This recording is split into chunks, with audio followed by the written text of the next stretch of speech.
do a backflip. Take a trip as I'm sipping, get a good grip. We're talking life, strife, and think about the good times. When you fall from home, it can be non-stop. Or crack another can and let the bumping beat drop.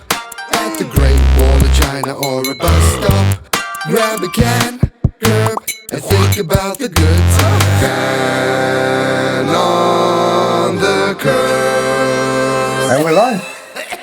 Okay, so hello everyone. Welcome to episode 6 of Can on a Curb. Episode 6. So tonight we have me, myself, G.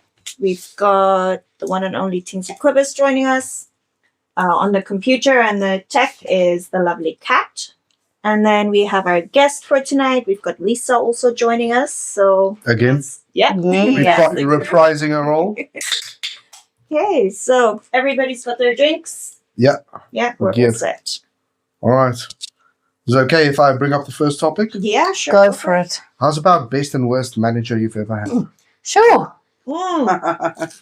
What a Current topic. deep What a one. topic. Current manager. No, I had worse.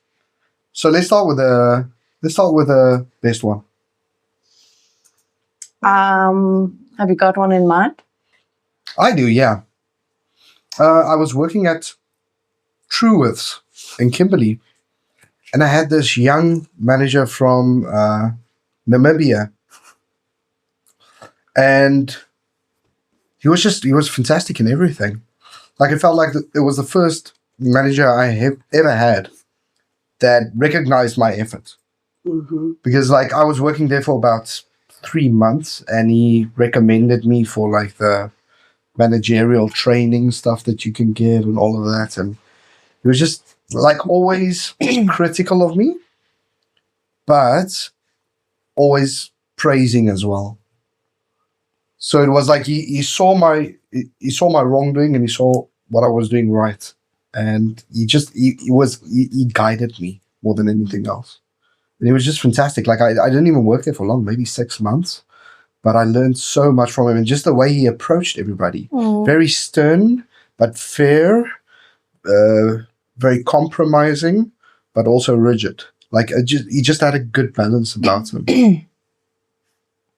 Yeah, people who can just make a lasting impact in a short amount of time. It's amazing. Well, you need to be a people's person, right? For sure. Definitely. I think that's what goes wrong a lot of times. Is take the guy who might perform the best and think, okay, he's ideal for a management position, but then he's performing well, maybe because he's good with numbers or because he's very goal oriented, but he's just not. He's not a leader. skills. Yeah, he doesn't have that leadership quality to it. That's true. Yeah. So that's my best. Sure. Well, I would say my best was probably my first manager, which was also the owner. He became like family. He was like the best person I could ever. I mean, even now we're still in contact. Benny. Yes, Benny is just. His approach wasn't always the best. He could swear like Like a something. sailor. Yes, like a sailor. It was horrible, actually. Sometimes you would you want to just murder him, but he was always fair, and he was always, his people came first. It wasn't, I mean, they would suffer so that his workers can have a holiday, and we never, ever, not once did he skip on giving bonuses. He rewarded you for your work. And if you did a lot of good work, he gave you a lot of backfeed and extra things. And he was just a nice guy. Well, Yeah. I haven't been working very long, but if You haven't been working very long. No, not for I don't so have many. a lot of work experience in general. I mean, most of it has been in China. How many years have you been working? Well, I mean, I graduated from uni in 2015? So it's about 10 years. Yeah, no. No. We're going into 2025 now. 10 years. Oh my gosh. Wow. So I'm fine. That's a good amount of experience. That's a good amount of work experience, No, right like there. most of it has been in China. I think like in South Well, you had Africa, a couple it of was different only- managers, though. Yeah. I think if I think about the work experience in China, which has made up the majority of it, there was the company that we worked for just before we left China. You know which one I'm talking about. She was very good. Yeah. So the Chinese lady that was our manager at that kindergarten was really good. Like there were some days where the feedback she was giving you was like overly critical. Pedantic.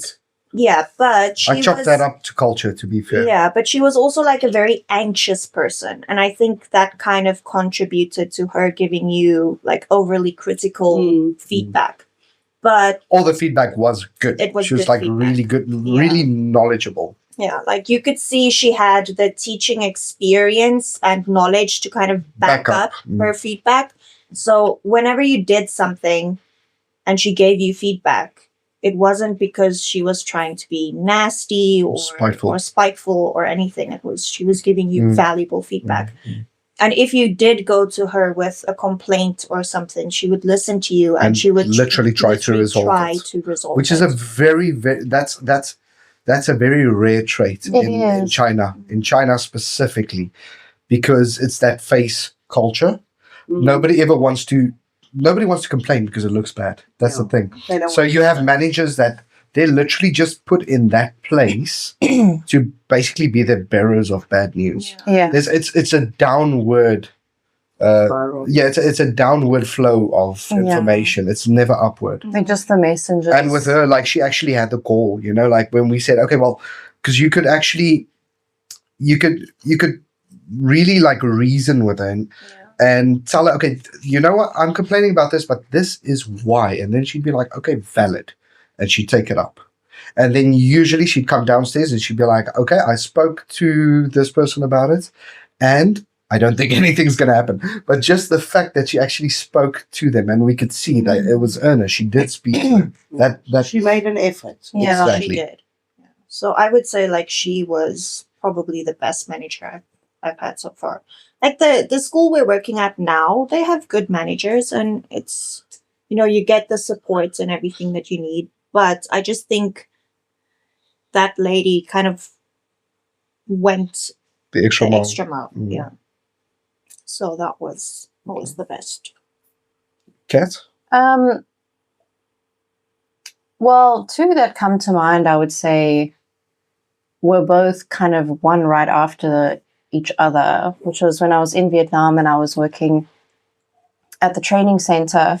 The one guy, he wasn't a manager at first. He was one of the teachers, or he was like assistant manager. Yeah, I think he was an assistant manager. And we went to one of his workshops because at that training center, they would have like monthly workshops for teachers. And he left such an impression on us already just with that workshop where we were like, wow, this guy is such a good teacher. He's such a great energy. He did a kindergarten lesson and I was so into it. Yeah.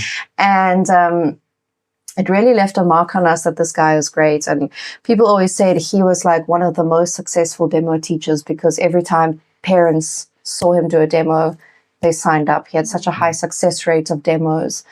And we fully understood why. And we learned so much as teachers just from him. And then later in the year, when my manager was leaving, I found out that he would become my manager. And I was so happy about it. I was like, that's amazing because I know that I can learn so much from him, that he's actually a really good person to learn from. And unfortunately, I didn't get a lot of time with him as a manager, but just in the short time that I did have, you know, he was such a calm, nice guy. There was never any bad vibes. And I remember there was like a new teacher that I had to share a class with, and that new teacher was doing the absolute bare minimum. When we had to do reports, we were supposed to share, you know, he did half and I did half. But he kind of just turned around and said, no, I'm not doing it because I haven't known the students long enough. So I'm not doing it. And then I ended up having to do the entire class. And that manager like came to me afterwards and said, I'm so sorry that happened. like, I really appreciate you picking up the load, and I just want you to know that I failed that teacher's probation. Proper. So he won't be staying on with us. So I was like, wow, that's, that. Was it a foreigner? It was a foreigner. Yeah. And he was like, it wasn't like the only issue we've had, but I just want you to know that we totally Saw it. saw it. We appreciate what you put in. And I want you to know that it wasn't just taken lightly.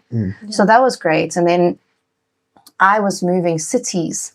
So I stayed within the same company, but moving to a different branch in another city. And he was so sweet to, like, the last day that I was leaving, kind of said to everyone, like, this is one of the best teachers I've ever worked with. And I'm honestly so sad to see her go. But, we'll keep cheering you on. We're still in the same company. Like, we'll see each other again. And he went and spoke very highly of me to the new manager that I was going to work with. And then she, I would say, also became probably the best manager that I've had. She was also just a very high energy, super organized, driven person who really, like, I would say, would fight for her people. She wasn't one of those managers who would be kind of bullying her staff or, just being the bearer of bad news. She really did fight for her teachers. She wanted the best for her teachers. She had a very good way with people where she didn't take shit, but she wasn't an asshole. And again, she was also like just a really great teacher to learn from. So doing her workshops and stuff, we really learned a lot from her. She very quickly started training me to teach IELTS and encouraging me to go for IELTS because she said, you can make way more money doing that. You can move on out of here. You can go and do this. I'm going to train you to do this so that your career prospects look better in the future. And then, sadly, she left after 3 months. And we really saw the impact of her leaving because suddenly the whole office just kind of fell into chaos. You know why she was left? organized.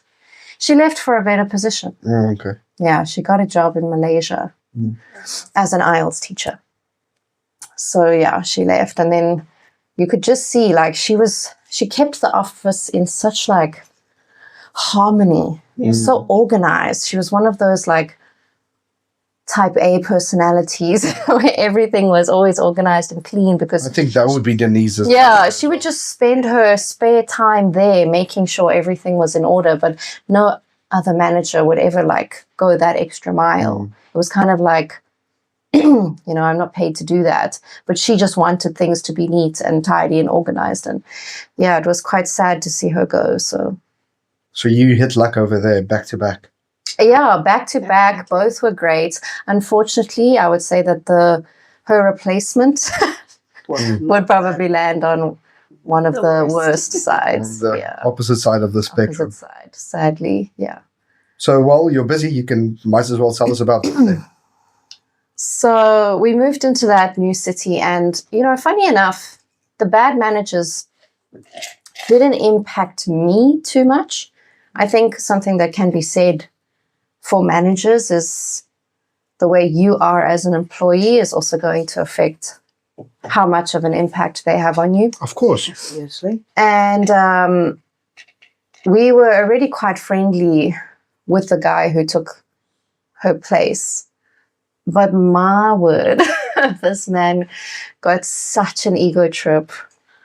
And I think he slowly chased out all of the male teachers. Because there were quite a few male teachers who were over 35, 40, a bit older, and he was 28, coming into a management position for the first time and demanding all sorts of respect and, kind of bossing these guys around, which didn't fly too well. And then Duncan, unfortunately, also had a terrible manager in that city.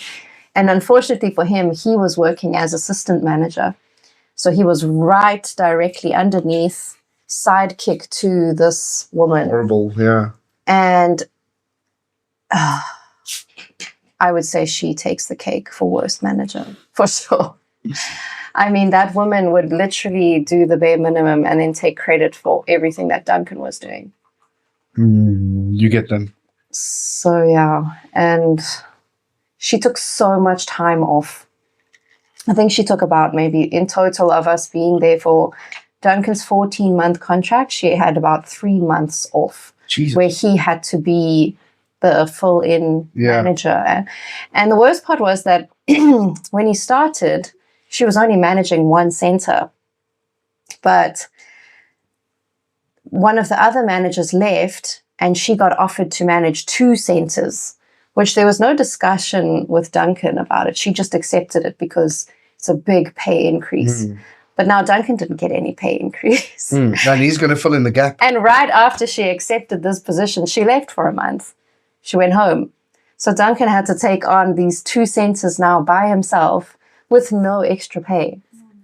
And meanwhile, she came back being like, oh, look how well my centers are doing. What a psychotic move. Yeah. So I would say she would definitely take the care. Oh, and the best part is when it came time to finish his contract at the end, she didn't give him his full bonus because she found a bunch of like reasons to deduct saying that he wasn't a hard worker.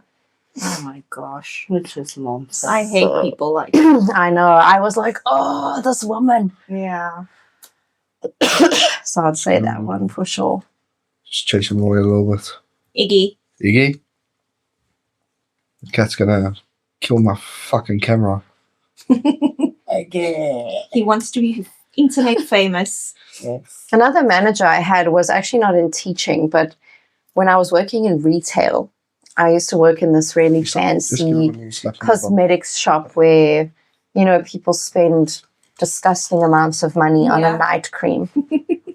And this woman had been working there for 12 years. So she was like, this is, you know, she's the queen of the castle. And when I first arrived, I was like, wow, this lady's so nice.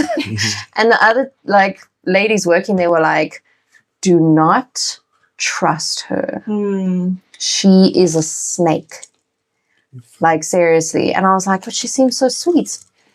And within a few months, I started to see exactly why everyone said that. She would be so nice to your face. And then she would go and phone the big boss and say all these things about you. And next thing you're getting a call from the boss being like, I hear this, I hear that, blah, blah, blah, blah. Get in all sorts of trouble. So, yeah, she was also a piece of work. It's amazing how like some of the bad managers outweigh the good ones. Yeah. And you always end up with that one person that just absolutely ruins the whole work environment for everyone. And so what's the worst one you ever had? I think I know. So it was the school or the kindergarten where I worked just before the one I'm working Oh, at I would have now. gone to South Africa. No, my manager that I had in South Africa wasn't that bad. The owner was Oh, okay. something different.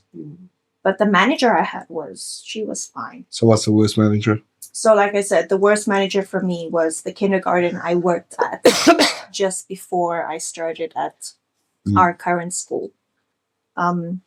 She was very conniving, like backstabbing. So she would communicate with the foreign teachers and tell them like one thing.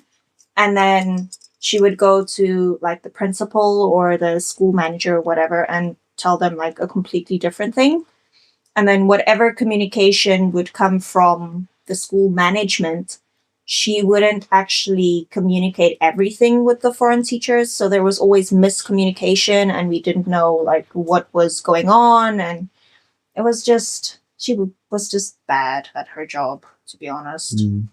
It's just, you can't pinpoint only one thing because there were It was a bunch. So many. Yeah. So, yeah. And she would make it clear if she didn't like one of the teachers. Like you could really see her attitude and yes. everything would just completely change around that teacher. And I mean, that's really unprofessional. It is. I think that happens with a lot of managers. Yeah. They abuse their power because they don't like someone and now they've got power to pick on them. Yeah. So I don't like it when I have to kind of tiptoe around a manager to try and stay on their good side. Yeah. Like, Yeah. that's ridiculous. Yeah. If I do my job and I'm not in the wrong with anything, Yeah. why should I have to? You shouldn't have to tiptoe around it? stroke an ego. And kiss ass. to get it Yeah. in. Yeah. Yeah. So that was kind of, ugh. Mm. So yeah, like I said, there's definitely not just one thing to pinpoint. It was just overall a bad experience. Yeah. Okay, well, I would say in this situation, I was the manager, but I'm actually going to talk about the owner of the company who was actually managing me. And it was basically 2 jobs back. The problem with her was she had no clue. And that's often a problem with managers because they are in that managerial position, but they've never done the work actually. Yes. So they actually try to teach you how to do something they don't even know how to do it themselves. And the specific person, it's a woman. It was like family business, and when they have a bad day at home, the office will have a bad day. It was always like that, and I mean, it's so unprofessional to bring your home problems to work. Yeah. And she would constantly sit in her office, and we would always say it's like a cake and tea party for her because everything's just like entertaining for her, and we should do all the work. And then if it doesn't work out the way she wants it, she would like throw a hissy fit. And one specific instant is we had to order business cards for some of the new people working at the company, and she said, but she also needs business cards, and I was in charge basically of everything. So I got the orders in, and I brought her, like I said, okay, this is what they had. Just sign it off quickly because it's they have to print. Yeah. As soon as you sign off that you're happy, you have to print. And she said, but it's not right. And I said, how is it not right? And she said, because it's not the same as it was last time. And I would physically go and get her business cards for the last time. And it's exactly the same. There was nothing wrong. She physically took hours out of my day to move things left and right and up and down, and she would fight over nonsense. It was constantly things like that with her. She just always wanted to find something wrong. That's right. And especially if she we actually had a very bad series of receptionists. Like we had I think 22 in 1 month. Oh wow. Jesus. Like, should Like be one some for kind of every day record. of the week. like she hires them because they're cute. Oh, Oh gosh. And then they are stupid because normally cute and smart don't work That's together. something you would imagine a man Yes. to do. So she would hire them because they're pretty. Male And or then female receptionist? Female normally. And Wow. the one girl, it was actually, she was really very good at it. Like it was the 3rd one that month. She was really good at her job, but her problem was she came from a poor family. So unfortunately, she couldn't dress up like this woman wanted her to dress up. And she would come to work in hand-me-down clothes. And then they would make fun of her in front of her of the clothes she's wearing. Fuck, I would not. And eventually she got fired for looking slutty Oh shame. in a dress that she physically, it was basically like she owned 4 dresses and that was one of them. And it was a little bit too small. So this woman just didn't see any reason into anything. Yeah. It was always just about, it's like that face value. yeah. She wanted something for what it looks like and not what it is. Mm. And after that situation where the girl came with that dress, she started to pinpoint on nonsense, like physical nonsense. She would tell the little girl to set up an advert. And then she would go to her and say, this is the advert, are you happy with it? And she would find fault with everything. She would look for a dot that's not there, or like a end full stop that's not there, or just tell the girl- Pedantic. yeah, pedantic. Like there's nothing wrong with the ad. It's actually very nice. But she would change it, or she would say, no, but she likes it if everything is to the left. And then the poor girl goes and does everything. But she would say something like, oh, you just don't know what to do anymore. I don't know why you try, because you don't know. She would always break her down. That eventually that girl actually quit. I hate She wasn't condescending like people. fired, she quit because she just couldn't take it anymore. And then, I mean, like I tell you, it's 23 in 1 month. It was like really, really horrible. We had like, there was a new one almost every day. I think a manager should be fired if that's the kind of But she turnover. wasn't the Yes. manager, that's the problem. She Just was the owner. Yeah. I was the manager. That's- I had no say. That sounds very similar to the lady I worked for just before we came back to China. Mhm. Like it was the same. Like Same finding vibe. fault with people because it's I can't, It's a power trip. it's a Yeah. power trip. Yeah. It's like she just had fun breaking down every person she knows. And that's actually the reason why I left the company. I had a very good salary. I had a very good job. I actually enjoyed my work. But I just couldn't with her anymore. I just couldn't. Yeah. So I actually left my job and had a pay cut of at least 10,000 Rand Wow. just to get rid of her. And that woman actually caused me to have anxiety for like months after that. If she would call me and ask, you know what, I just want you to tell me, where is this and this and this, I would like cringe inside myself. I couldn't, if I see her calling, I'm like, Panic. I didn't even go to town for a week because I was scared I'd catch her in a wanted to shop or avoid her. something. Mm. I wanted to avoid her. Yeah, that's rough. She was really such a bad person. Yeah, that's really rough. Well, now your turn. My worst one was the job I had just before we came to South Africa, working at a college. And that manager I had over there, initially I thought she was in my corner because I got promoted really quickly. You know, Yeah. I got promoted. I went up the ranks like 3 positions in about 4 months. So I thought, oh my word, I'm doing all this work and it's being recognized. And that was the case. But it wasn't for my benefit. It was for her. Because she saw, okay, this guy's doing all that work. And in that position in that college where I was, you have to get to a certain level to have signing rights and to specifically have the keys of the campus. And once I had the signing rights and once I had the keys of the campus, it was like all bets off. Yeah. Now, She took advantage of it. now she's gonna sit back, and now I'm gonna do literally fucking everything. So I was a coordinator, which kind of is like a middle management position because my department was a part-time. I had the part-time department of the college, but I was just managing, I think, Everything. yeah. I mean, like, eventually I gave her a contract as well, coming in as a part-time lecturer, which I maybe abused my power a little bit there, but not really because she was a good teacher. And then she would come in on the weekend and see in what a state of disarray that campus is.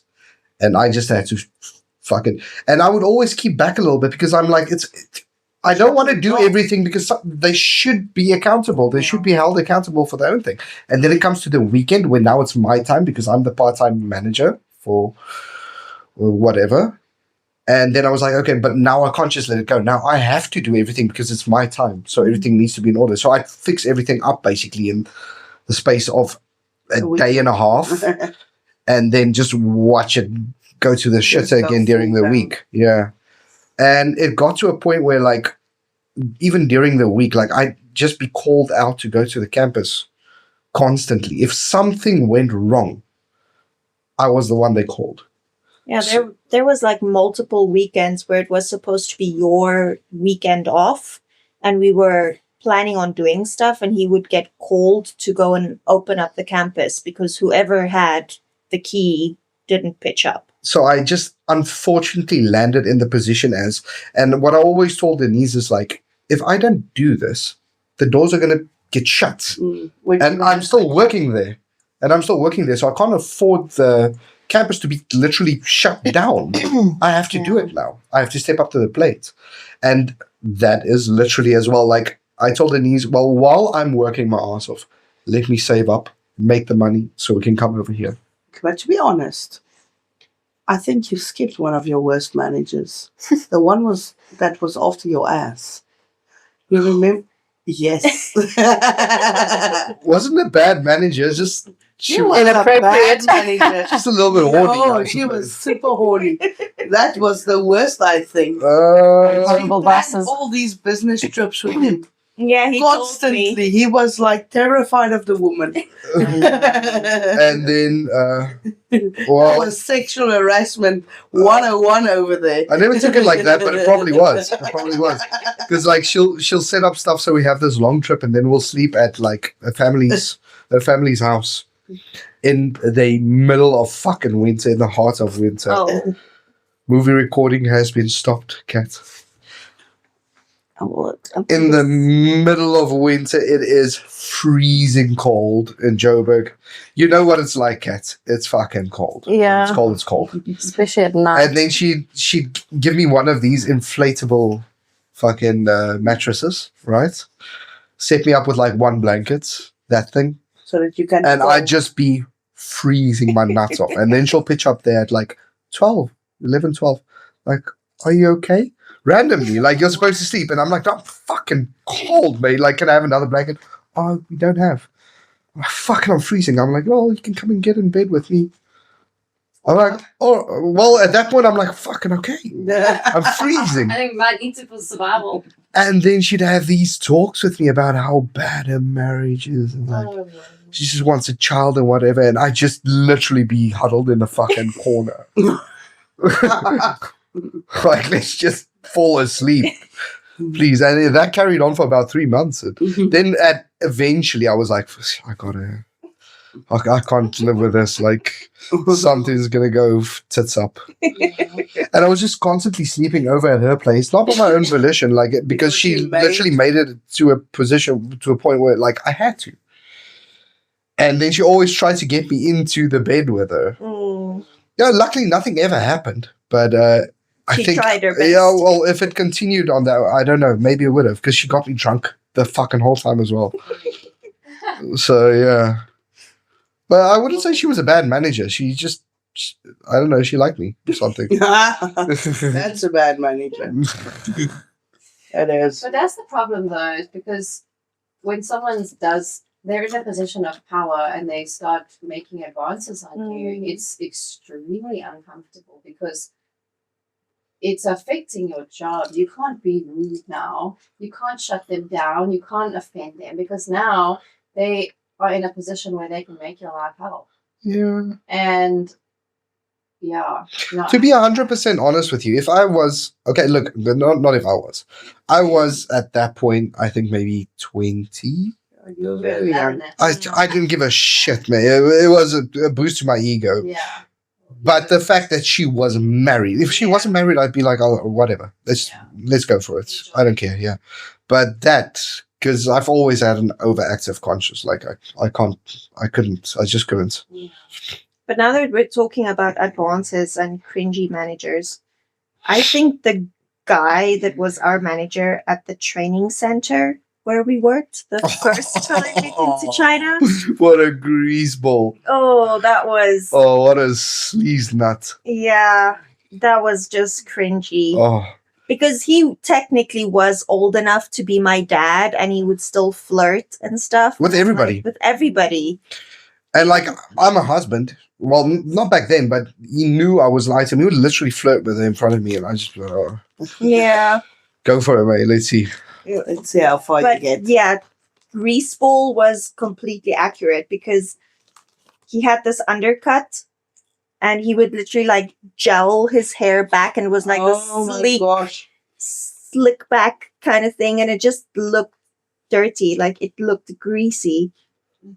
And he was supposedly a DJ as well, and so he would always do like the Doc Martens and black baggy jeans and the bracelets, and I'm just like, Like No, some dude. 70s. Yeah, it's just like, no, you're trying to act an age that you 70s are wannabe.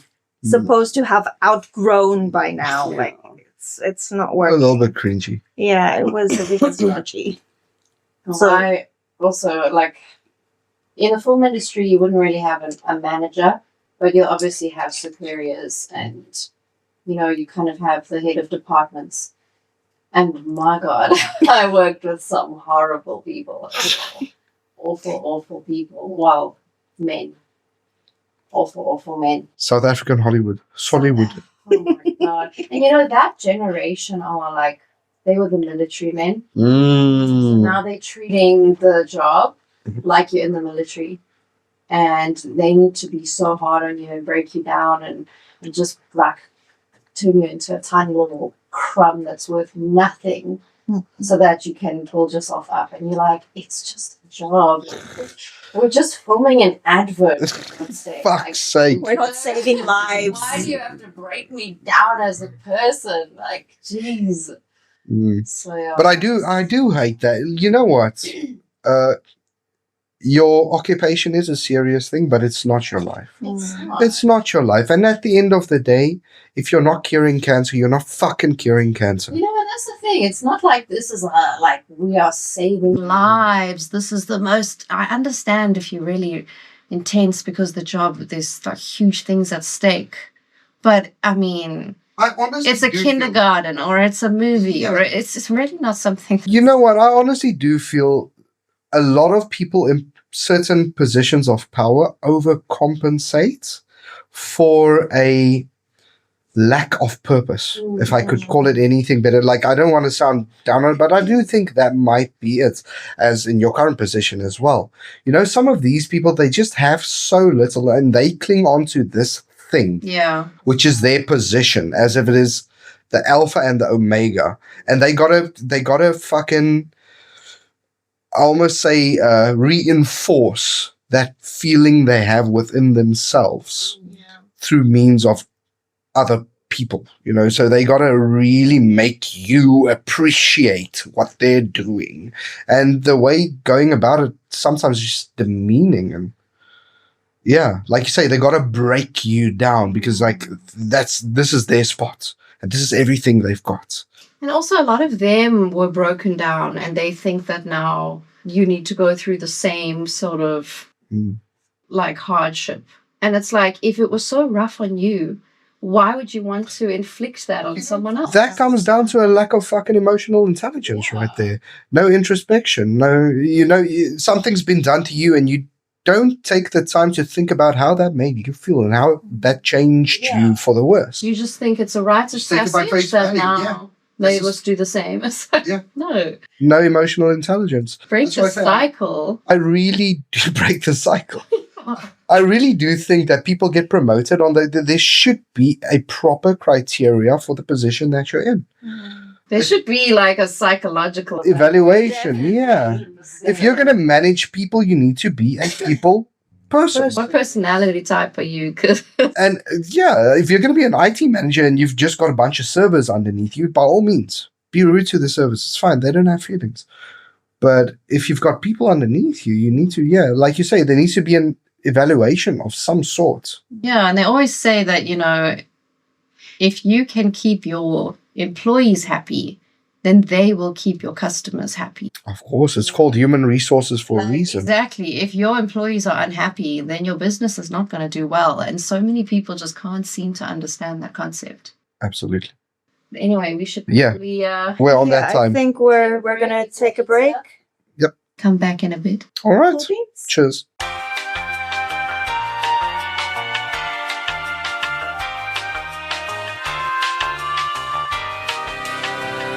On the curve. Okay, and we are back. Everybody got their drinks? Yep. Yes. Got it. Okay, so this week, Kat has done some research for us on Facebook. Yeah. And she asked people if they were to listen to a podcast, what they would be interested in.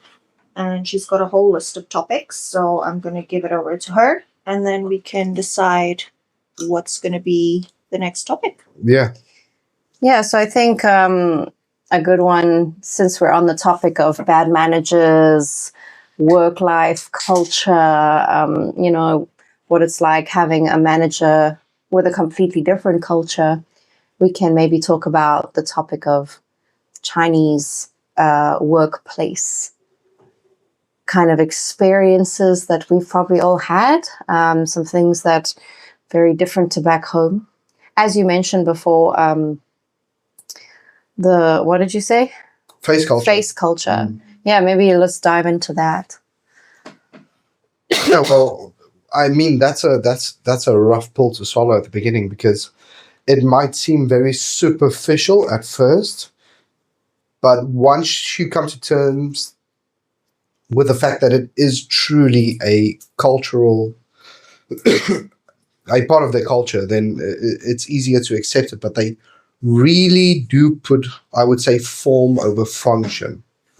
Quite a lot of time. I would say 90% of the time, you'd be like, okay, this is not the rational, not the logical option. Yeah. But let's do it in any way because it looks good. Yes. And that sometimes tends to be a huge frustration for, I think, the Western culture, if I were to put it like that. Yeah. And it's also with very superficial things like the way a teacher looks. And I know it can maybe sometimes be perceived as racist, but just an example, when I was working at the training center, I would get asked to do a lot of demos for students who would want to sign up and join the training center. Yeah. Especially if it was males. Wow. Like if they were businessmen or, something like that, I would get asked to do the demos. Because back then it was a formal setting, so you had to dress up really nicely, full makeup, the whole shebang.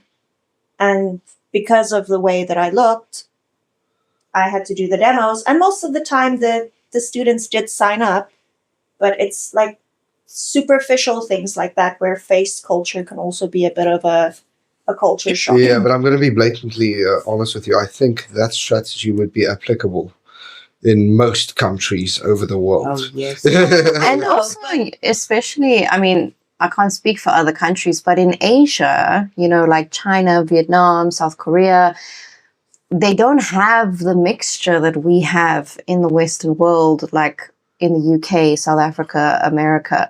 They have one race. Yeah. So it's completely acceptable. Not completely acceptable, but it's like they don't have an issue of racism because they are a race. And they don't have the same thing that we grow up with there's so many different cultures, ethnicities and everything. So you wouldn't dare even do that. But in Asia, that's just not a factor because they don't have that mixture of people. Yeah. And to be fair, like this might, at the risk of sounding a little bit racist, but it's not, it's just like factual. They all have the same color hair. Yeah. All have the same color eyes. They all more or less have the same features. And just to get, like, you would get Caucasians, and some of us have blue eyes, some of us have long noses, short noses, some of us have black hair, blonde hair, brown hair, some of us have amber eyes. There's like a very wide genetic range of features that I think it's just absolutely fascinating to them.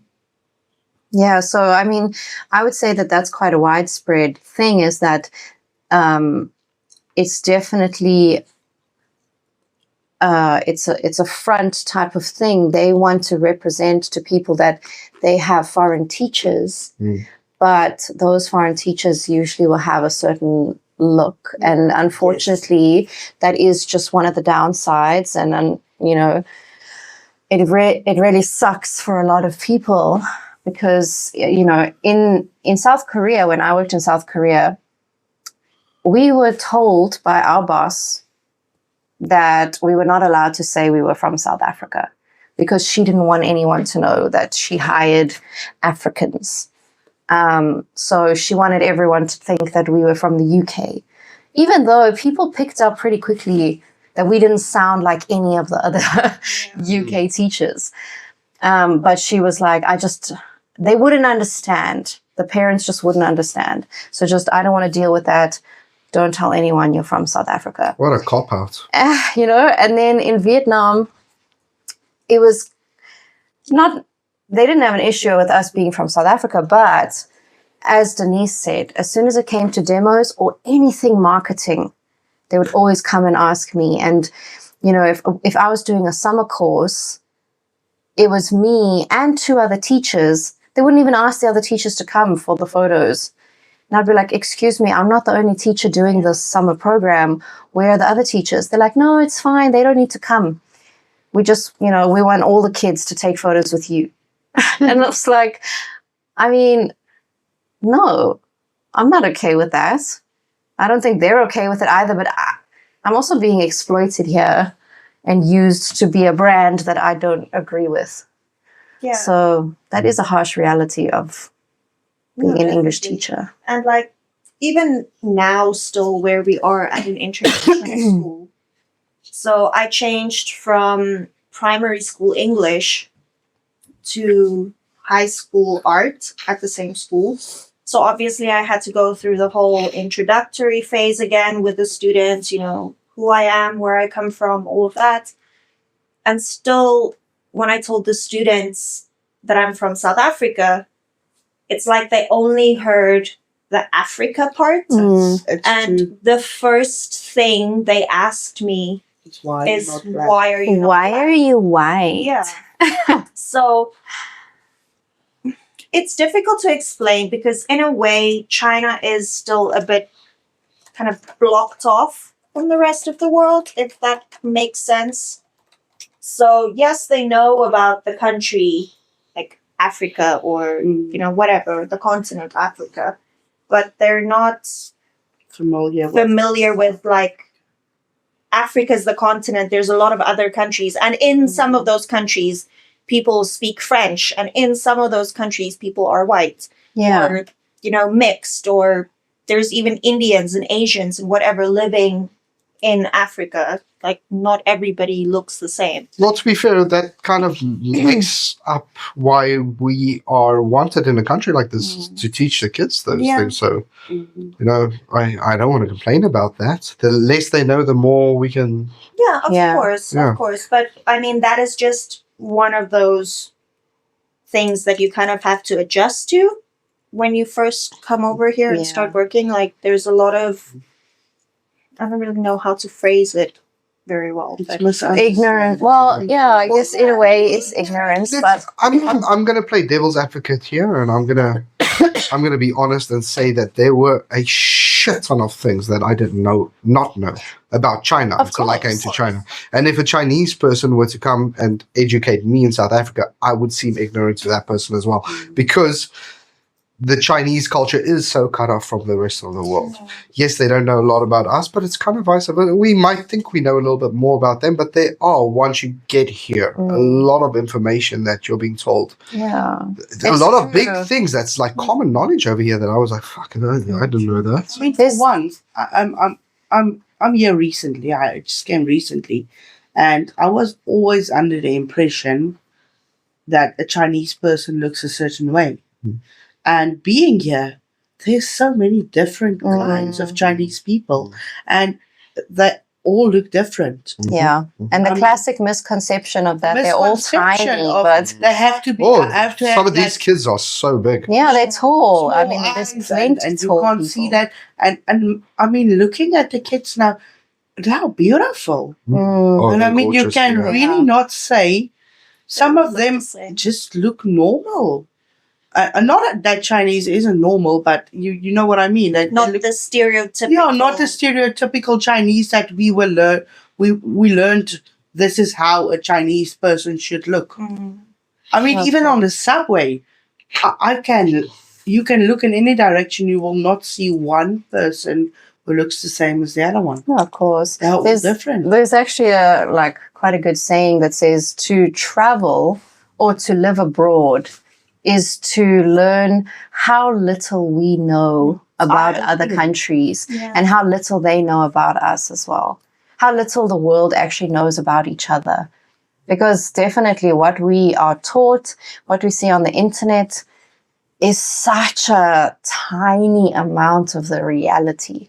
And also, And it's all distorted. I Yeah, just wanted to fully. say, it's very misrepresented with like all the social media and stuff because it's very biased from the point of view of the person posting whatever. 100%. Yeah, once you haven't been somewhere yourself, you know of that place what somebody else has told you of that Yeah. place. Yes, exactly. It's a diluted. Subjective. Yeah. Yeah, so I think with workplace culture, that is a harsh reality of, there is a superficial element to it.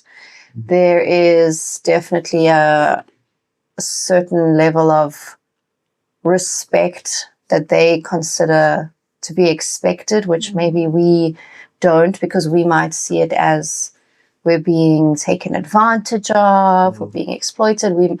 They just want you to kind of roll over and say, yes, sir, please, sir, how much, sir? But Yeah, a lot of Westerners are not really willing to do that. Yeah, that hierarchical pathway. Yes, I mean, 100% in Korea, it's definitely a hierarchy, a respect thing. You would never, disrespect your higher ups, your manager, your boss. And then suddenly these Westerners come along being like, no, that doesn't fly with me. That don't fly with me. And they're like, excuse me, what? Yeah. Why are you talking back to me? So I think for them it's quite a shock as well. But also I think with like culture-wise,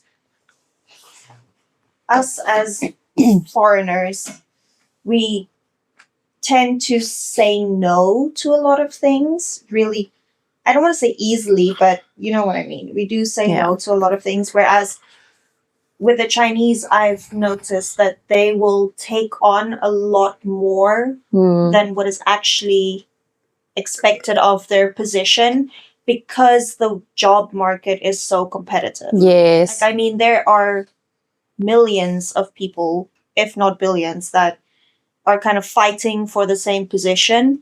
So you don't just want to say no to your boss if they ask you something because that can be detrimental to your. You know what? Yeah, so the saturated job market is one reason for it. Another one that I have noticed, and correct me if I'm wrong, but I don't think I am, is their absolute avoidance of directness and how they can be over diplomatic about something. Definitely. Beat around the bush. No is pretty easy for us, the same as yes.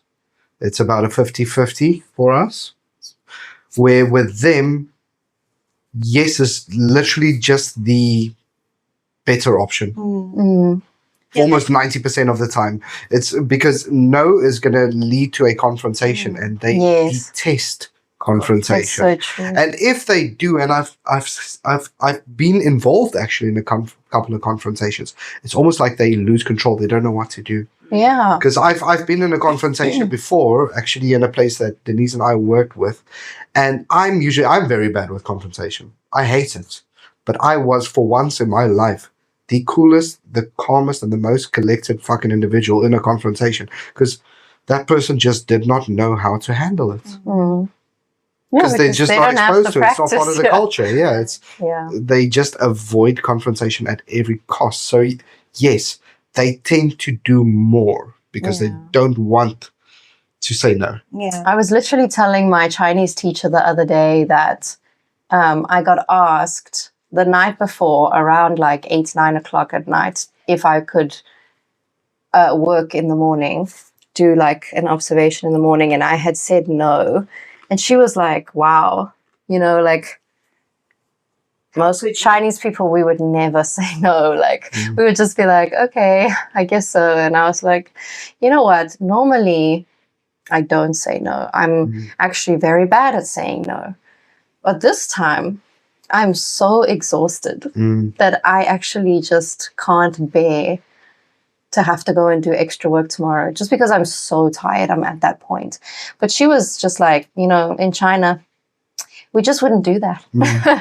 You could get messaged at 11 o'clock the night before to be there at 9 in the morning, and they will do it. But because of that culture as well, the managerial positions over here, they don't know how to approach people because they're so used to getting that automatic yes that they don't realize that they're actually asking you for a favor. Because whenever it's over and above your contract, I'm not obliged to do it. And you should approach me as such. It is a favor. Yes. Whenever, yes, you're going to pay me, but remember, I have the fullest right not to do it. Yeah. Therefore, you need to ask me in a different way.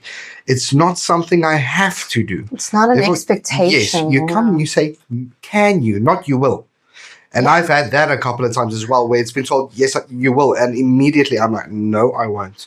And maybe if you approach it from a different angle, I would have. Yeah. But now I'm not going to, because I'm going to teach you how to do this. For sure. Yeah. And I think also, like, in the Western world, we also have quite an emphasis on respect working hours. Courtesy. Courtesy. Don't try to call me or message me past a certain time. And if you especially do, if act I'm according. with family or whatever. Exactly. Whereas here, they don't. They'll talk to you at midnight. It's not a thing. You know how easy I turn my phone off? So fucking easy. And the next morning, that whole talk, it goes so easy nowadays for me as well. I'll just say like, well, you're out of order. Yeah. It's not within contract. And if you want to talk to me, I always say like, you can do anything with me. I can be putty in your hands if you approach me. Yeah. No, I mean, most people, you could, if you just actually handle it the right way. Yeah. Yeah, because like that's the other thing, like communication over here. Oh, it's a non-starter. It's definitely a culture clash. There is always a miscommunication, either because of people not having all the information or lost in translation. There's always some kind of miscommunication between people. Or once again, because people are afraid to be straightforward. Exactly. And they don't want to be imply direct. meaning. Yep. And you're like, I can't. This is not the kind of situation where I should read between the lines. If you want me to do something tomorrow, I get to you the need to tell me. Yeah. So that is another thing that's kind of frustrating at times. And for example, if you work in a kindergarten or in a school where communication with parents are expected, you will be on some kind of group. Yes. Either WeChat or DingTalk, or there's going to be some kind of platform where you are in a group with parents or other teachers or something. And the communication on there can also be non-stop at times, where it gets to a point where it's overwhelming. And because it's then a mixture of, for example, foreign teachers, Chinese teachers, administrative staff, all of that, you don't always know what communication is directed to you, what is important. And also now you have to translate it. No. Half of it is in Chinese. I do not do that. And the translations don't always make sense. That's my thing. If ever somebody asks me why I missed something, I'll say, if it's not in English, you cannot expect me. You cannot expect me to translate 600 messages. Because I'll just be on my phone translate. So if you want me to know something, tag put it in English and tag me. Tag me. With or pleasure reply. I'll reply with pleasure. Otherwise, you cannot expect me to stay on my phone. Fucking, I have a life. Yeah. I have a life. I didn't come here to just read messages all day. I'm sorry. And not only that, but also in school. I mean, you're teaching class.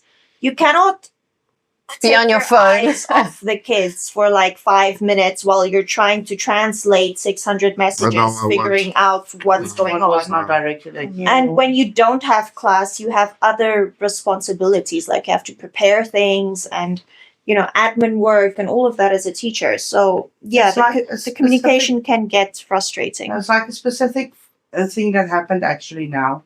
Not happened, there's nothing wrong, but today I was like, you know what? Everybody's doing something for the New Year thing.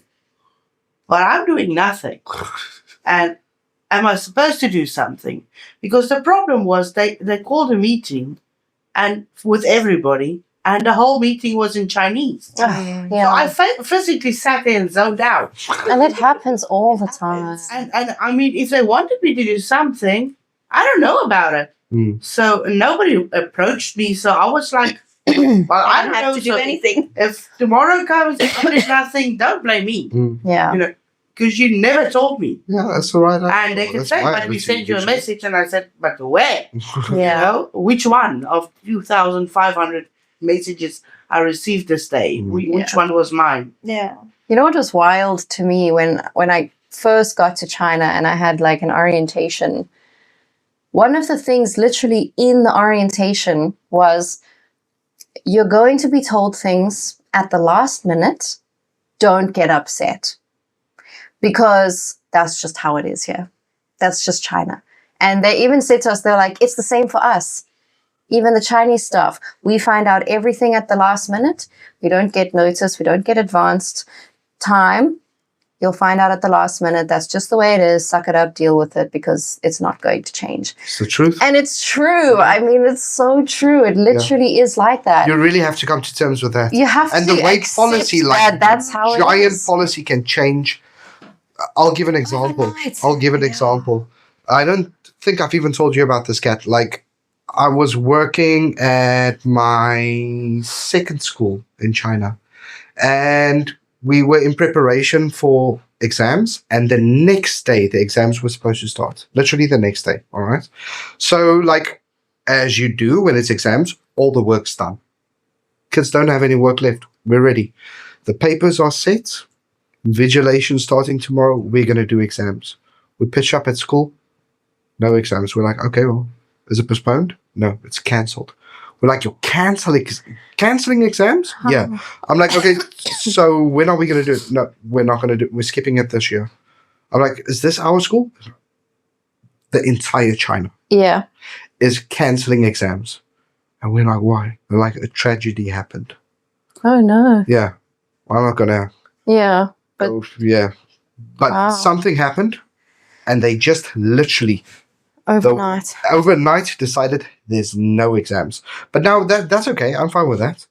But now we're like, okay, so what should we do? No, do work. We're like, but What work? we don't have any work left to do. We did everything. Oh, just go do English. We're like, okay, but Use your exam as a lesson. so let's just go above and beyond the curriculum, I suppose. Let's just talk about shit. Yeah, free But also, practice. not just that, like procedures for applying for visas or Yeah. work permits and stuff like that can also change really quickly. Yeah. Like, for example, not too long ago, like not even a month ago, you would have a physical blue work permit card. yeah. Whereas now recently they've It's now merged it eSIM, with your yes. social insurance card to be like an electronic version of that. I just downloaded mine today. So that's kind of changed the whole process of applying for the work permit as well, which is what he's kind of busy Stuck with in the middle now, of, yeah. because he They- still has his old card, I but he think- has to apply for a new electronic Yes, one. they actually do also update the info on your old card, because if I scan my box, Yeah, they do. the information is. But the application procedures Yeah, the change. application Yeah. has changed. You know, last semester, I had another South African teacher working at the same school as me. And we went on a long weekend, came back, didn't see him a couple of days, went to our training that happens bi-weekly, and he was like, have you noticed I haven't been at school? So I was like, well, yeah, I haven't seen you around, but I just thought our schedules weren't lining up. No, he said that literally over that long weekend, they decided to change the age limit. So originally it was 55. Now they've decided it's 50. So he was like 51. And they were like, sorry, Oh, that you sucks. can't work here anymore. You're now too old. And it's like, it's the middle of the semester. Surely You could just you finish. could just finish Yeah. the semester.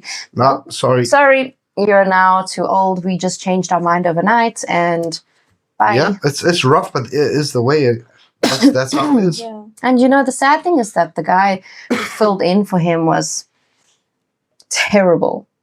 So he would have been way better off just keeping that Mm. guy until the end of term. But that's the crazy thing here that I must say I never experienced in South Korea or in Vietnam. Like, I would say that that is quite a China thing. Yeah. The policy changes. And You know what? I kind of enjoy it though. Keeps you interesting. keeps you on your toes. Yeah. It can also be frustrating. It can. It can. I'm like a very OCD, organized kind of person. I want my ducks in a row, and then A lot of people are. and then they come and mess shit about. It Yeah. really drives me crazy, especially in classes or in school in general. I kind of get the impression that the Chinese teachers don't always take foreign teachers seriously, if that makes sense. Definitely. So, like, your classes to them are not as Yeah. important. Definitely. That's also a big one. It's like it's a sideshow. Yeah, just a little bit of a guy on vacation kind Like of. a little If bit of a you're- if You're freeze. still like in the languages or math or science or stuff like that. A little bit better. It's a little bit better, but for example, me in art now, they totally don't. It's like Give it playtime down. for the Yeah, kids, they think it's just like playtime for kids. Whereas Yeah. for me, I'm taking it seriously because this is my job. This is my livelihood. I mean, I have to do it. Yeah. Got my responsibilities. I've got stuff to do. And then teachers will just not let the kids come to class. They will just keep them back because the kids have work to finish in that teacher's class. Right? It's like, what about my class now? Because now the kids are getting behind in my class as well. You should learn how to manage your time better, or give them homework, or let them stay after school for like evening study. Don't just get the kids to stay in your class and not come to You mine. can join, big boy. Or if you do want to keep the kids out, just send me a message in advance. Just tell me, like, I need to give these kids Here's you know, Duncan. 10 Yeah. minutes later. Hello. I had Sorry to interrupt. I had a similar thing the other day where I went to one of my classes and like most of the class was not even in the room and the rest of them were like doing stuff. So I was like, what's happening? Like we have class now. They were like, oh well, our homeroom teacher said we need to clean the classroom. I'm like, yeah, but we have a lesson that is scheduled. What do you mean you have to clean the classroom? So then they go and they ask the Chinese teacher, like, well, what about our English lesson? And he's like, oh, yeah, I guess the other classes are all still in lessons, so you should probably do that lesson. But God, just once like they it's had been told that, a matter of fact. none of the kids were like, okay, we're going to do the lesson. Yeah. They just continued Doing cleaning up, doing their thing. I stood there and I waited for a good 15 minutes before I was like, well, this is completely pointless. You guys are obviously not going to do the lesson with me now that your homeroom teacher's told you you don't have to. So bye. Yeah. So what are we talking about? Sorry. Catch up quick. So we're just talking about like Work culture differences. culture Okay. differences. Mm.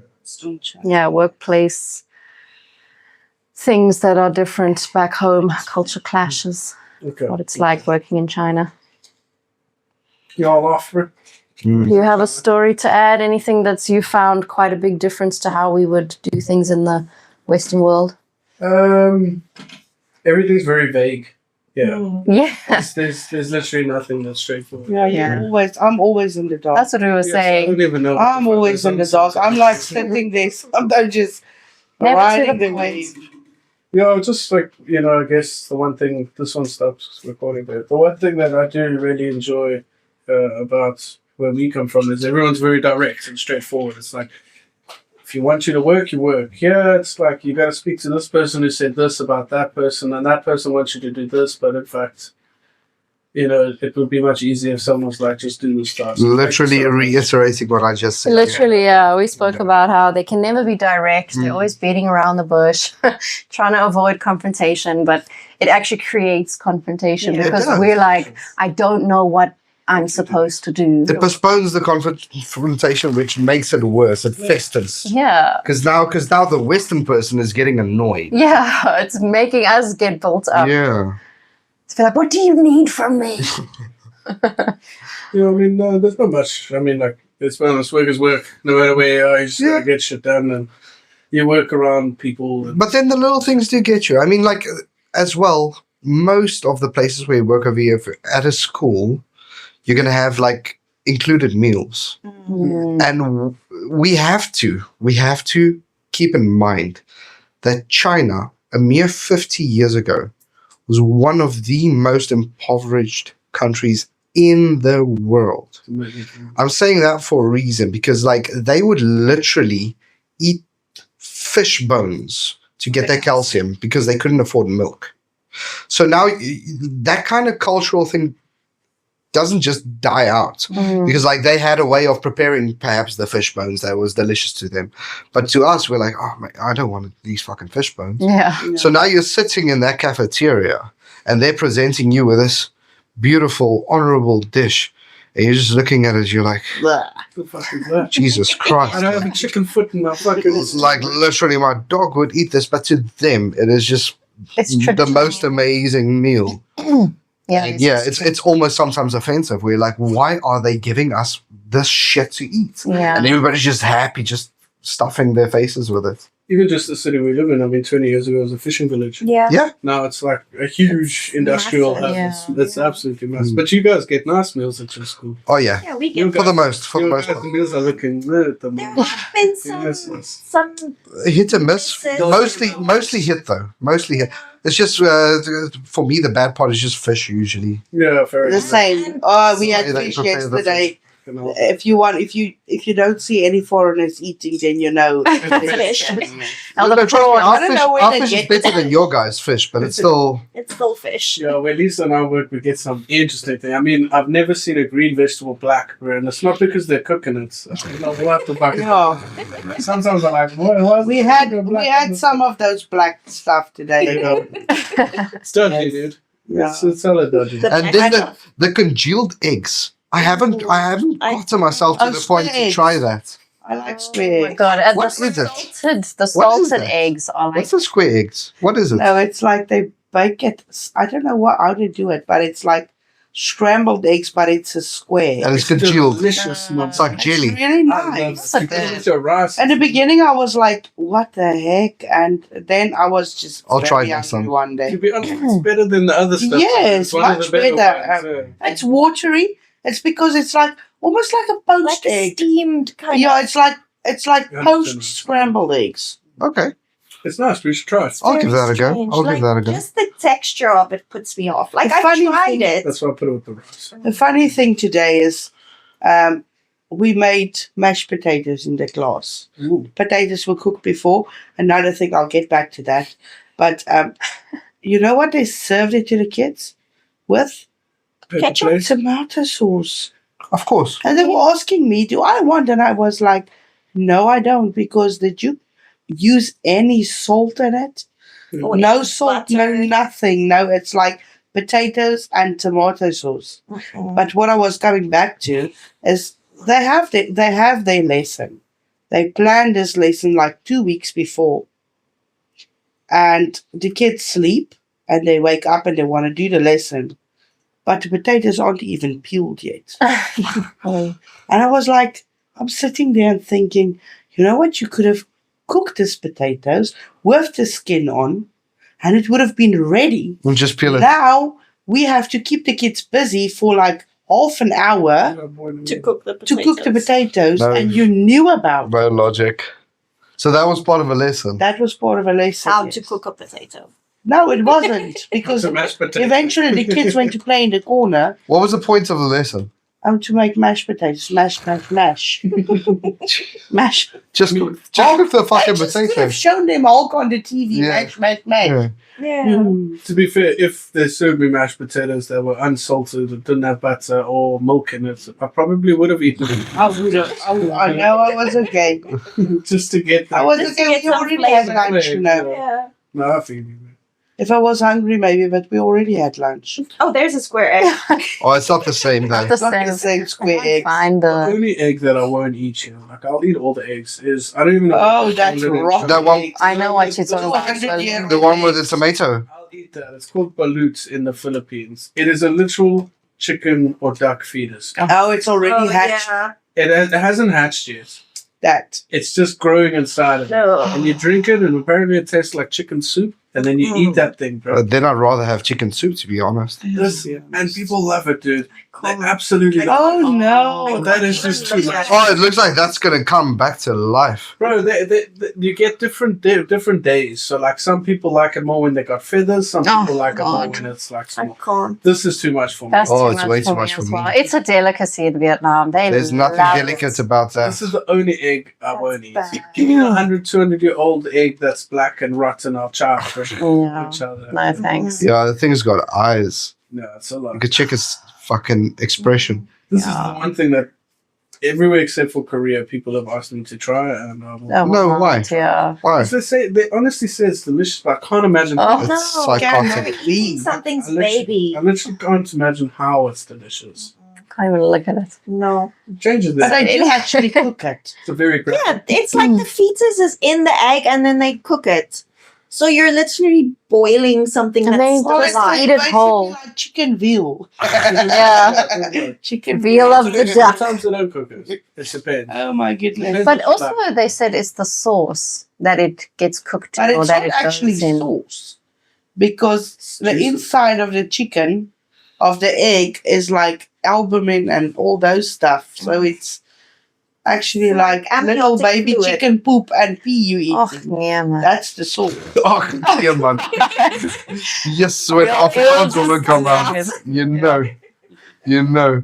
So, yeah, guys, I think it's been a great Yeah. episode. Yeah. I mean, Yeah. definitely some interesting topics. Thank you for joining us. Yeah, sorry I'm late. Thank you for gracing us with your presence, big boy. I'm here. So you know, I've arrived. Nice. Until next time. Thanks, guys. Till next time. Cheers, everybody.